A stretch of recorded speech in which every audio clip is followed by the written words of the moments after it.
Uddhav Thackeray online न येता प्रत्यक्ष मंत्रालयात आलेले आहेत. नशीब ऑनलाईन ने येता पहिल्यांदा आले, प्रत्यक्ष मुख्यमंत्री असताना आले नाहीत, परंतु आता ते आलेत आणि खरं म्हणजे तक्रारीचा पाडा वाचण्यासाठी आलेले आहेत. मी एवढंच सांगेन की महाविकास आघाडी नाही, ही महाकन्फ्यूज आघाडी आहे. ते एवढं कन्फ्युजन आहे की कोण काय बोलत आहे त्यांचं त्यांना समजत नाही, कोणाचा पायपूस कोणामध्ये नाही आहे. त्यामुळे ही महाकन्फ्यूज आघाडी एकत्र आलेली आहे आणि राज्य सरकार जे या पद्धतीने आज काम करत आहे, शेतकऱ्यांना जी काही भरीव मदत दिली त्यामुळे देखील त्यांच्या पायाखालची वाळू सरकलेली आहे.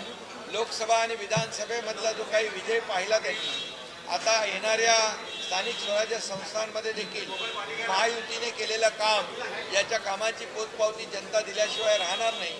त्यामुळे समोर पराभव दिसू लागलेला आहे आणि म्हणूनच या त्यांच्या पायाखालची वाळू सरकली आहे.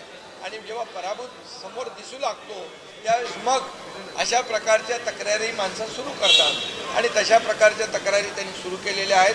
मी एवढंच सांगेन की जेव्हा जेव्हा त्यांना महाविकास आघाडीला विजय मिळाला त्यावेळेस तक्रारीचा पाडा कधीच वाचला नाही त्यांनी.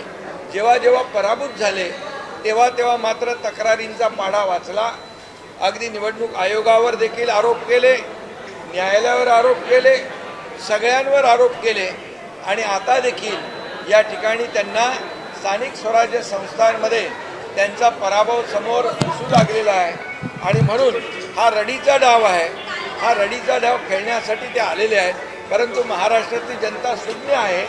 महाराष्ट्रातली जनता काम करणारे, विकास करणारे, लोकाभिमुख कल्याणकारी योजना सुरू करणारे, शेतकऱ्यांच्या पाठीशी उभे राहणारे या सरकारच्या मागं, महायुतीच्या मागे या महाराष्ट्रातली जनता उभी राहील.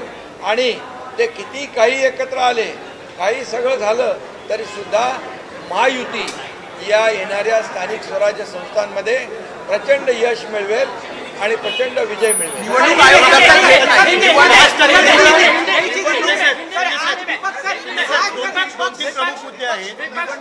दखल घेत नाही म्हणून आम्ही एकत्रित येतो असं ते म्हणतात. देखिए, ये महाविकास आघाड़ी ने महाकन्फ्यूज आघाड़ी है. इनमें बड़ा कन्फ्यूज है, सभी लोग कन्फ्यूज है. कांग्रेस क्या बोलता है, उबाटा क्या बोलता है या और क्या बोलता है, आप देखिए उनके जो स्टेटमेंट है वो देखिए. और मैं इतना ही कहूँगा, उन्हें अच्छा है एक साथ आना चाहिए. लेकिन ये यहाँ पर मुख्यमंत्री जब थे तभी आए नहीं, अब कंप्लेंट करने के लिए आए, तकरार करने के लिए आए, चुनाव आयोग की शिकायत करने आए हैं. और इसलिए मैं इतना ही कहूँगा कि ये पूरी तरह कन्फ्यूज्ड है और महायुति मजबूती से इस चुनाव को फेस कर रही है, सामने जाएगी. और महायुति जैसे लोकसभा चुनाव में जीती है, विधानसभा चुनाव में लैंडस्लाइड विक्ट्री महायुति को वहाँ पर मिली है. और ये काम के बलबूते पर, जो विकास का काम हुआ है इस बलबूते पर, लोकाभिमुख कल्याणकारी योजना के बलबूते पर, और मुझे विश्वास है महायुति इस स्थानिक स्वराज्य संस्था में बहुत भारी मतों से जीतेगी. अभी उनको पता है हम हारने वाले हैं और हारने वाले हैं, इसलिए ये कारण ढूंढ रहे हैं. उनके पैरों तले जमीन खिसक रही है और इसलिए ये बहानेबाजी है. ये क्या कहते हैं मराठी में,